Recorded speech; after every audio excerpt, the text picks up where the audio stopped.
lo vi. Hasta que entré a correos no deseados, ahí lo pude ver.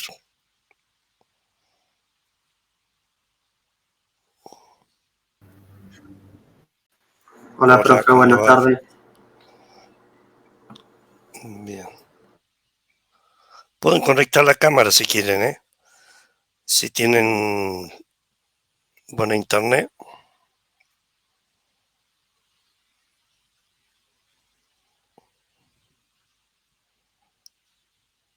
Yo estoy media complicada para conectar la cámara, profe, pero ahí voy a intentar igual. Bueno, Hola, profe. Buenas tardes. hola. Yo estoy en la biblioteca.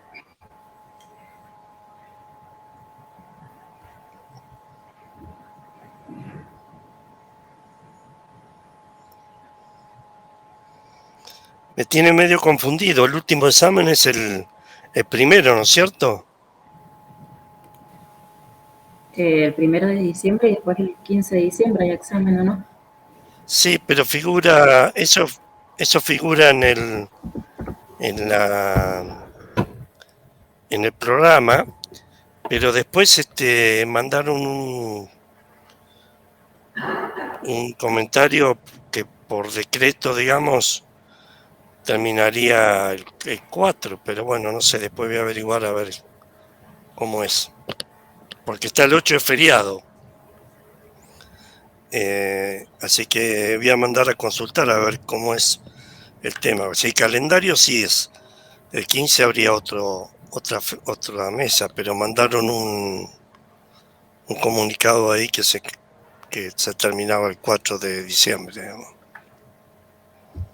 Que entonces, según ese comunicado, esta mesa sería la última, la del primero. Claro, por eso voy a averiguar, pero a ver si han cambiado, qué es lo que pasó. Mejor dicho, ya mandé un correo y no me contestaron todavía. Bueno, eh, todos hasta ahora se presentan el primero. Y yo no, profe, pensaba en la otra, no sé qué irá a pasar entonces. Ah, ok. Bueno, Yo sí, bueno, profe, voy a intentar llegar. Estoy haciendo lo imposible. bueno. Sí, yo creo que también. Los escucho si quieren, no sé qué duda tienen.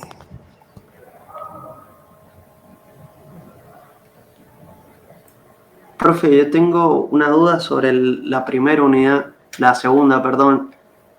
En la evolución de la materia orgánica, lo que explica en la clase es que lo primero que pasa es que se mueren los organismos como el fitoplancton y el nanoplancton y las algas, y ahí se deposita materia orgánica.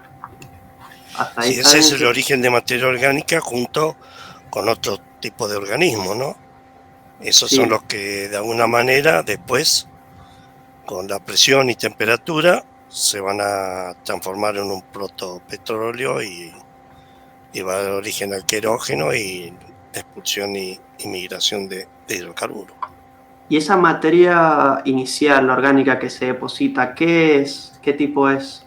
Que son Y es como... lo que vos dijiste recién, en materia orgánica, que es producto de algas que mueren en el sistema, foraminíferos, nanoplancton, es mucho el material que existe en el sistema marino, ¿no? Aunque nosotros no lo veamos a veces.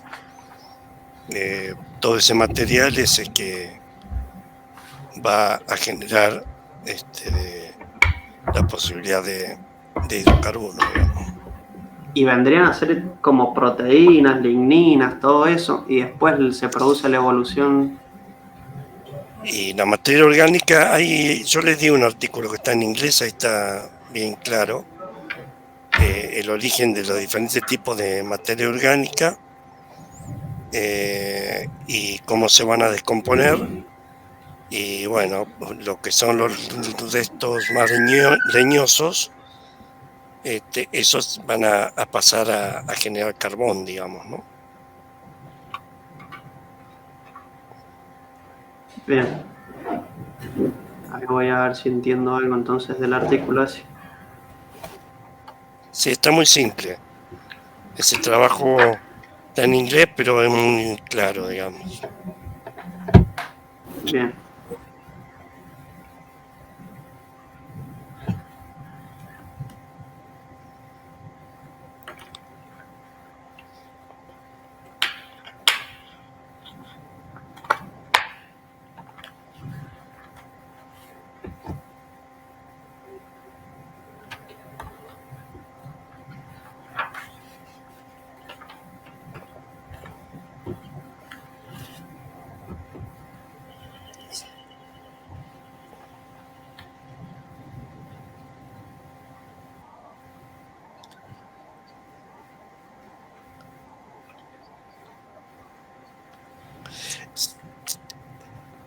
Se van a formar, digamos, en el mismo tiempo, digamos, ¿no?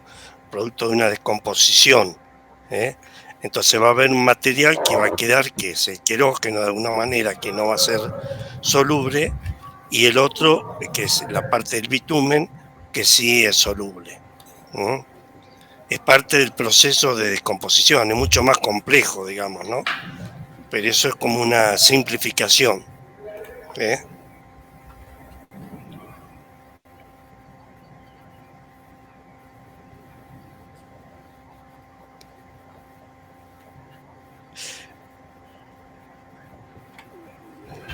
Puede generarse después, transformarse en gas, pero el bitumen es el contenido de petróleo que tenemos ya en las muestras, y eso nosotros en las mismas muestras, cuando la analizamos, vemos que la parte soluble, que la vamos a destilar de alguna manera, esa es la parte de lo que sería el porcentaje de bitumen.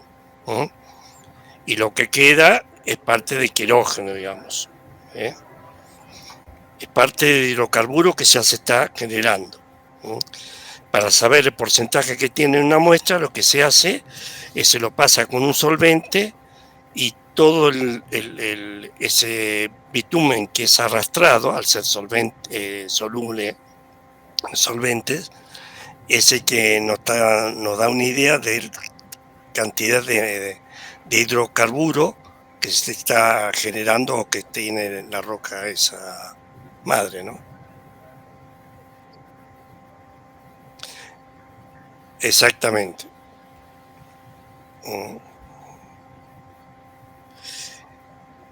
Sí, acetonas se utilizan y hay otro solvente que ahora no me acuerdo, que es el que se utiliza en el análisis de cuando uno hace contenido orgánico, por ejemplo, total, digamos, ¿no?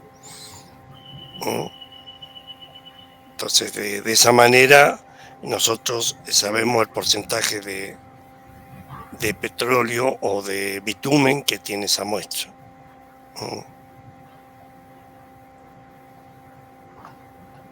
Profe, ¿y la vitrinita qué vendría a ser? La vitrinita es un resto, generalmente leñoso, que va a estar asociado a veces a plantas superiores o no, pedazos de restos, que se transforman como una especie de carbón. Esos pequeños restos, lo que se hace sobre esos restos es se mide la refractancia y de acuerdo a los valores de refractancia, con un equipo especial, binocular y un equipo especial, nos va a dar el grado de madurez y temperatura a la cual estuvo sometida esa materia. Ah, bien, bien, profe, gracias. Profe, cuando hablamos de la conservación, la preservación de materia orgánica, que necesitamos las condiciones agnóxicas, cuando hablamos de ese factor agnóxico, o sea, que me dice que es una condición crítica para esa preservación de materia orgánica, ¿es lo de la falta de oxígeno para que las bacterias no se degraden o no sé cómo No explicar? para que, digamos, para que las bacterias no degraden la materia orgánica, digamos, ¿no? Bien. Si no se van a alimentar de alguna manera aunque siempre hay bacterias en un ambiente tan anóxico, pero lo que va a hacer es descomponer esas bacterias, la materia orgánica, y se va y no vamos a tener la preservación como para generar el protopetróleo, digamos, ¿no? Bien. Profe, yo tengo una consulta sobre el tema de migración. No te escucho muy bien. ¿No se me escucha? ¿Ahí no se me escucha? No sé, ¿ustedes lo escuchan, chicos, bien? Yo no lo escucho muy bien.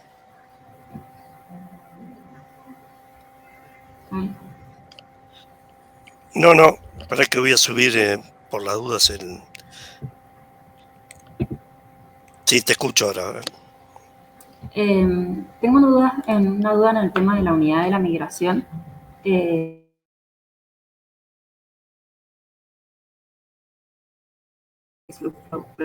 No, no entiendo a qué va, si es un mecanismo o es una forma de transportarse. Se cortó la comunicación un poco, Magali. Ay. ¿Ahí se me escucha? ¿Ahí se me escucha mejor? Sí, ahí sí. Quería saber que el slug flow, el flujo de babosas, si es un mecanismo de migración o es una forma de transporte. No entiendo eso. Es una forma de transporte del material, ¿no? Eso está todo muy cuestionado y bueno, no hay una teoría exacta. Cada vez más la tendencia es que el hidrocarburo, o sea, el petróleo, se puede trasladar sin necesidad del agua. Anteriormente se pensaba que el mecanismo eran pequeñas gotitas de petróleo que se van a desplazar con el agua y que de esa manera van a ir acumulándose en volúmenes importantes como para después seguir migrando, digamos, ¿no? Ah, ok. En- No, está bien. Era eso de entonces los mecanismos de la migración. Hay varios tipos de mecanismos distintos que podemos imaginar. Sí, más que el mecanismo de migración, serían los procesos, ¿no? Digamos, cómo ese hidrocarburo que se está generando y el agua, cómo se va moviendo y cómo se va a desplazar. Después hablaremos de mecanismos, bueno, que puede ser migración primaria, secundaria o terciaria. Hay diferentes clasificaciones, ¿no? Ok. Muchas gracias.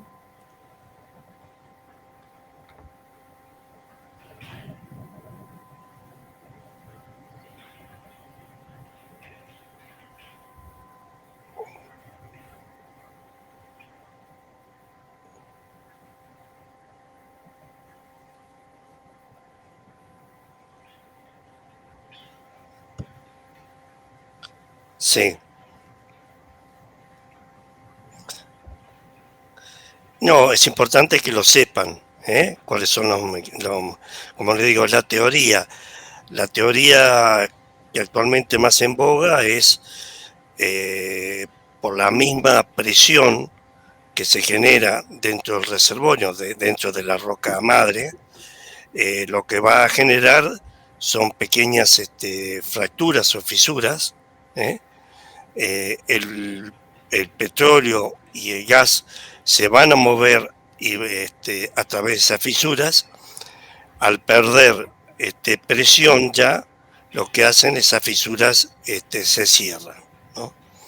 Entonces, la teoría de esa manera no necesitaría la presencia de agua, digamos, ¿no? En cambio, antes se asociaba más a una presencia de una fase acuosa con pequeñas gotitas de hidrocarburo, ¿no?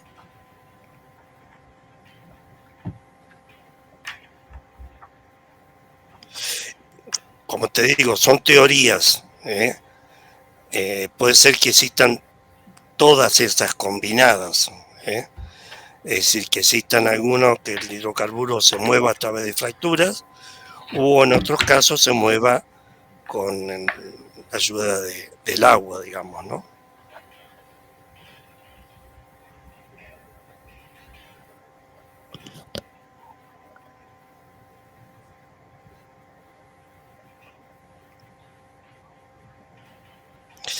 No, que sepan que existe la teoría y en qué consiste. En realidad, es una teoría que largaron en su momento los rusos, que podría llegar a generar algo de hidrocarburos, pero los volúmenes importantes y la cantidad de hidrocarburo está generado directamente por materia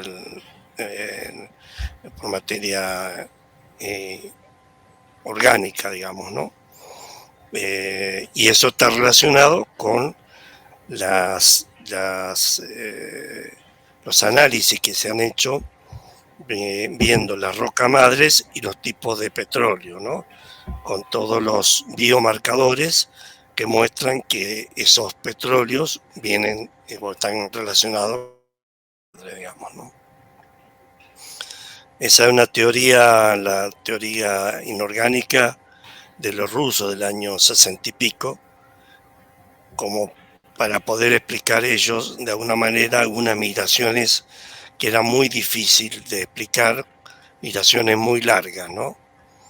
Entonces les costaba poder llegar a explicar migraciones de kilómetros y kilómetros desde la roca madre hasta donde se encontraba el hidrocarburo.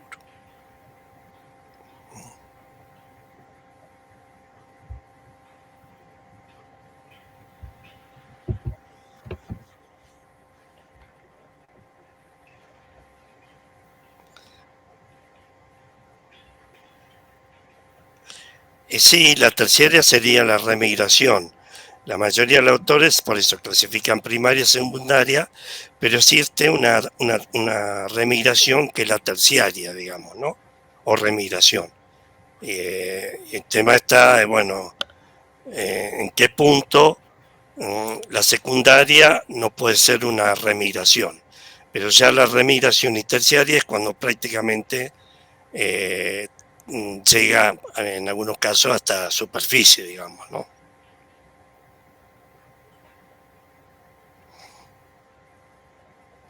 En el caso que se genere una remigración, ¿qué sería? Porque la trampa desaparece, o sea, se rompe o algo así que hace que el petróleo vuelva a fluir.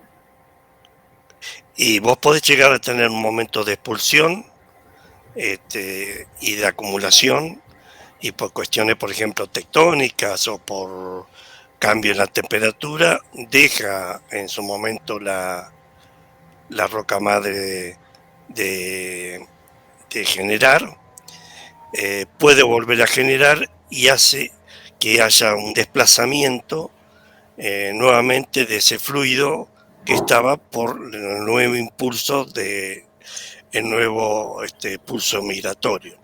También puede ser por efecto tectónico, ¿no? Nosotros tenemos un sistema, por ejemplo, una trampa convencional, como puede ser un anticlinal.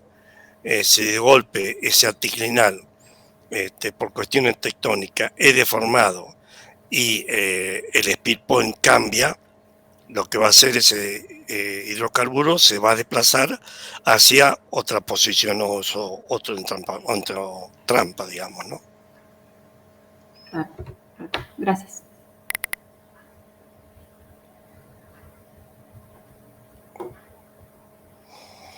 Lo que es importante también es que todos los procesos de remigración van a afectar la calidad y el tipo de petróleo, ¿no?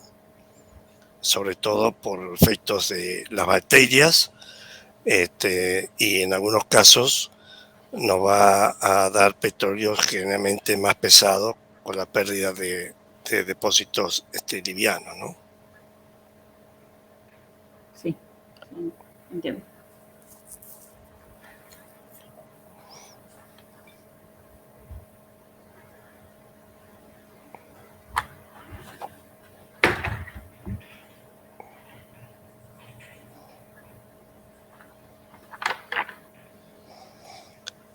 Profe, Sí, perdón. Escuché que en el examen pasado que fui presencial, un chico estaba hablando sobre las trampas hidrodinámicas sí. que se generan, o sea, lo que yo tengo entendido es que se generan por un acuífero activo y eso es lo que favorece, o sea, de alguna manera este acuífero hace presión sobre el hidrocarburo y es lo que lo está entrampando. Sí, ahí yo les di un libro porque en general basta hacer una presión. Les di un artículo que está bien claro, los conceptos, y es una presión que va a ejercer el agua mayor a la flotabilidad de alguna manera del hidrocarburo.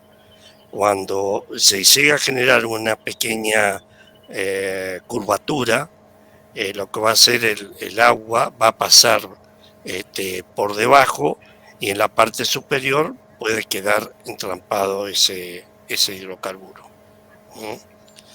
Pero hay un ejemplo, hay muchos, hay casos en Argelia, yo no los conocía acá en Argentina, pero sí en Argelia de trampas de ese tipo. Y muchas veces están relacionados a acuíferos activos bastante recientes y asociado a zonas de recarga importantes, digamos, ¿no? Ok, ok. Y en el caso de que esas trampas se las grafica como el hidrocarburo que está como inclinado, que está oblicuo, en medio del sello, digamos. Eso es por justamente esa presión que está ejerciendo el agua. Sí, generalmente a veces tienen una pequeña inclinación, ¿no?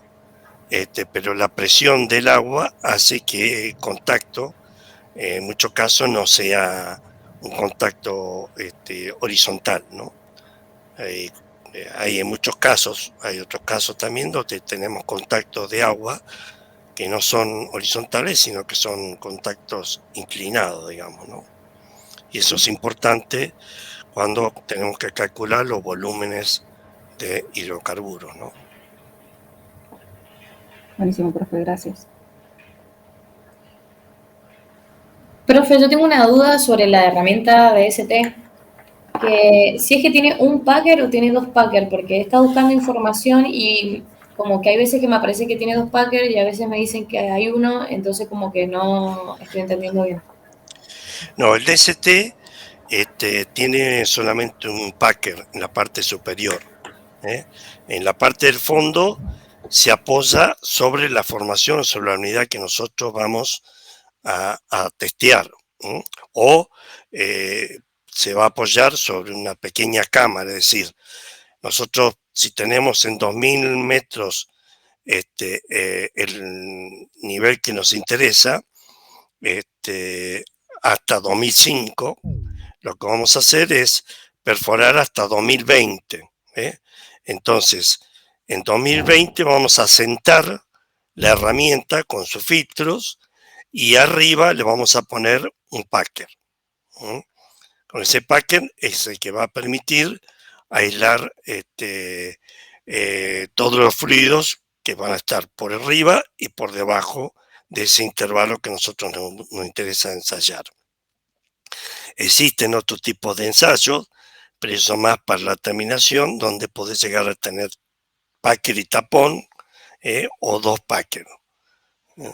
Pero eso ya cuando tenés todo el pozo abierto, ¿no? O sea, con el DST específicamente a pozo abierto, lo hacemos a medida que vamos perforando. No ensayamos un nivel a 1000 metros y ya llegamos perforado hasta 2000 metros. Vamos a ensayar en nivel de 1030 metros. Tenemos una cámara de unos 25 metros. Y después seguimos perforando, una vez que analizamos ese intervalo. ¿Te quedó claro? Sí, perfecto. Muchas gracias, profe.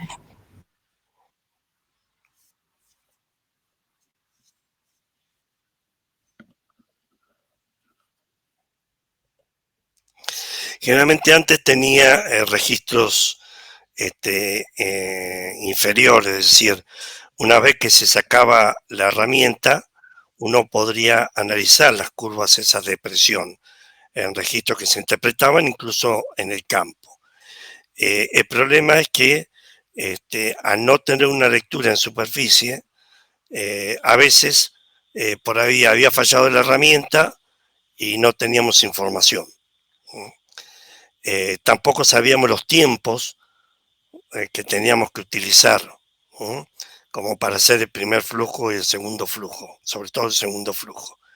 Entonces, con la lectura en superficie, nosotros vamos viendo ese comportamiento y cómo funciona la herramienta, y por ahí le damos más tiempo de apertura al segundo flujo si vemos que, por ejemplo, el reservorio es poco permeable.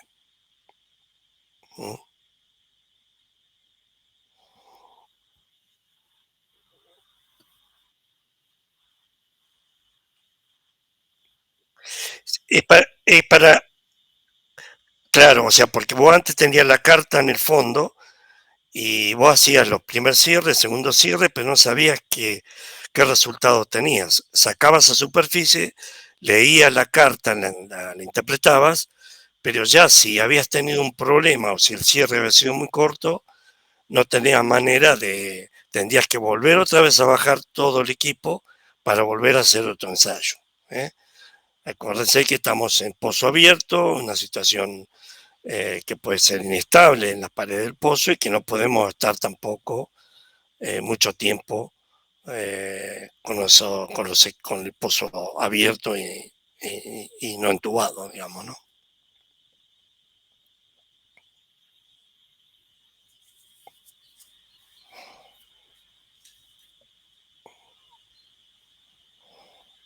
Profe, tengo una duda que cuando estuve leyendo el tipo de referencia que tenemos de petróleo, que tenemos el West Texas Intermediate y el Brent, te hacen referencia al poco contenido de azufre que tienen. ¿Por qué hacen referencia a eso? O sea, ¿qué es lo que me afecta el azufre en Y esto? el azufre, ¿qué te puede llegar a provocar con el agua? A ver, en química, ¿cómo andamos?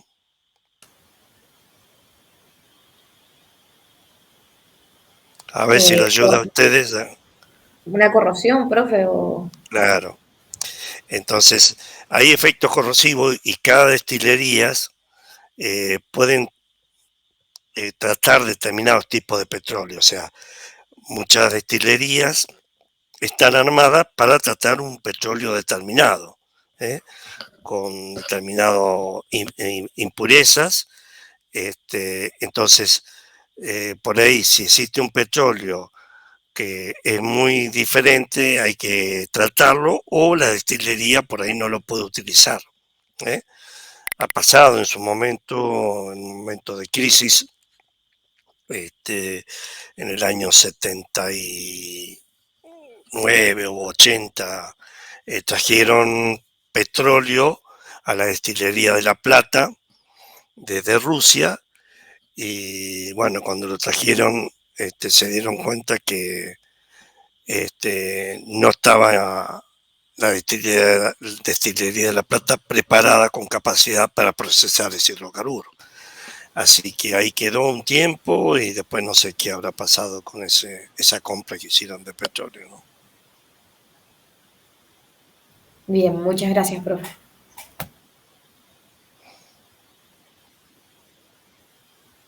Claro, exacto. Y vas a tener los dos, depende de la cantidad de oxígeno, ¿no?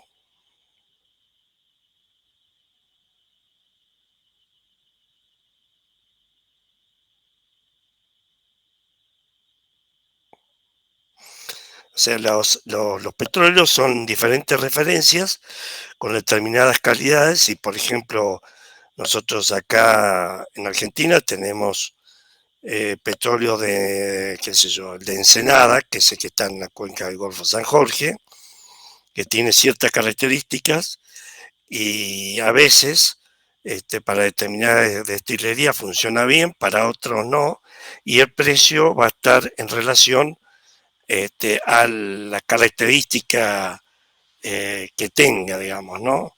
O sea, si la referencia es el West Texas porque es el petróleo con unas características y condiciones muy buenas, pero bueno, tenemos el del Mar del Norte, el de los países árabes, o sea, existen diferentes tipos.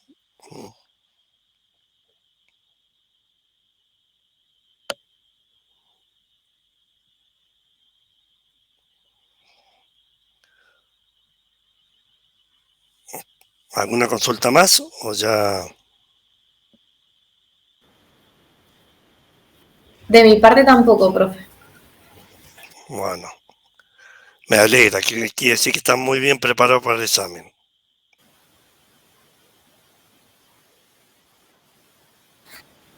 Sí. No, el martes a las 4 hay clase de consulta, así que por este mismo link nos conectamos. Profe, una pregunta. ¿A qué hora rendiríamos el miércoles? Mira, la idea sería a las 4 de la tarde.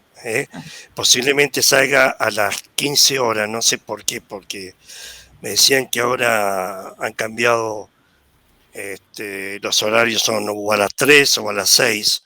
Nosotros antes teníamos a las 4.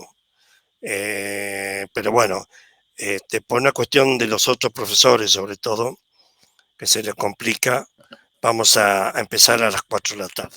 ¿No?